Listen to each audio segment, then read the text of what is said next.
ශාම්ගේ නංගි ඉන්නවා. එයා ඉක්මනට ගියා. මොකද මේක දැක්කොත් යා මට කියනවා ශනිකෝ අපි මේක දමා ගන්නවා 100 ml ප්ලාන්ට්. මොකද අර කෙල්ලාවු සීලම කේලන් ටික කියනවා. අපිත් බොන්න බෑ කාලේ ඉන්නේ කොයි දෙයක්ද? ටෙප් එකේ මේ රයින් තිබ්බා. හරි guys. Now I will අපි ඉස්සලාම අපි හන්දිය කනේ වෝටර්මෙලන් ගෙඩියක් ගත්තා රුපියල් 60 ගෙඩිය. දැන් අපි මේකට වෝටර්මෙලන් ගෙඩි කෑලි ටික කපාගෙන දාගන්නවා.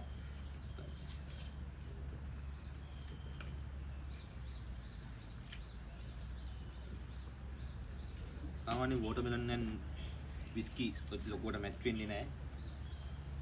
ලොකුවට මැච් වෙන්නේ නැහැ. හැබැයි මොකද අපි whiskey විතරනේ තියෙන්නේ. ඒක නිසා මේ whiskey වලින්ම රයින් එක ගහනවා. හරි.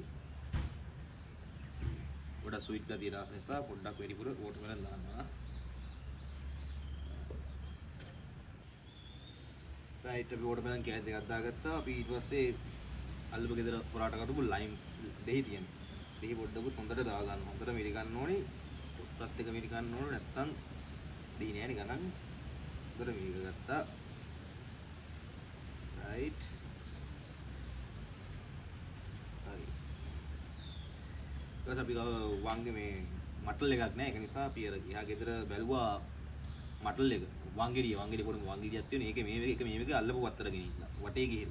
අපි දැන් කරා පිහියෙන් ආයි පොඩ්ඩක් මේක උදේට කොටා ගන්න.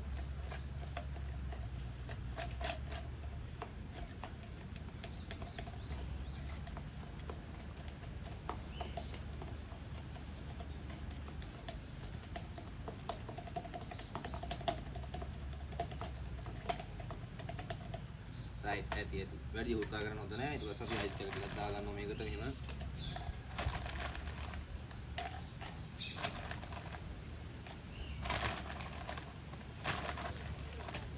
අපිට අයිස් අපි ආදුනේ එලිෆන්ට් හවුස් ආයතනයේ විසින්.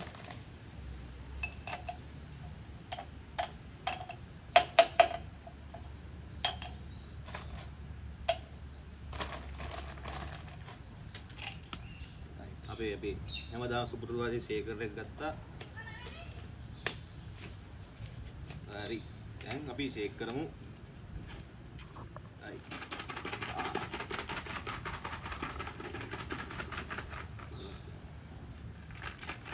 ගයිස් පොඩ්ඩක් අමාරුයි විතම සරයි ෂේකරයක් ගන්න ඕනේ ළඟදී.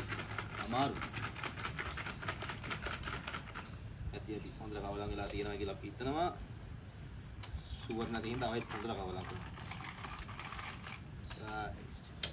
අපි දැන් මේ ආකාරයට මේක ආයෙත් වලට ඔබා ගත්තා. ස්ට්‍රීමරයක් නැහැ. හොතුරුන් ස්ට්‍රීමරයක් මොකුත් නැහැ. අපි ඒක නිසා පෙරා ගන්න.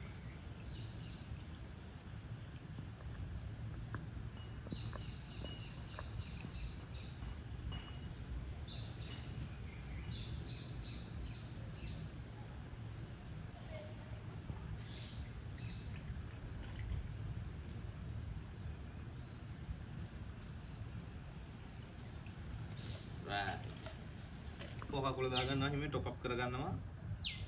අපි මිලිලීටර් 25ක් වගේ තමයි දාගන්නේ. නැත්නම් මේක හරියට ටේස්ට් එකක් නැති වෙනවා. අපි ඊට පස්සේ ගානිෂ් වර්ග දෙකෙන් දෙකක් තියෙන එකක් මට අනිත් එක පොඩි එකාට. පොඩි එකාට පොඩි එක ලොකු එකාට ලොකු එක. හරි. එහෙම දාගන්නවා. හරි ඒක ඇතුළට බැස්සා. ආනිය ඕනේ නැහැ නේ. පොඩි එකම දාන්න. මොකද අමාරුයි දාගන්න.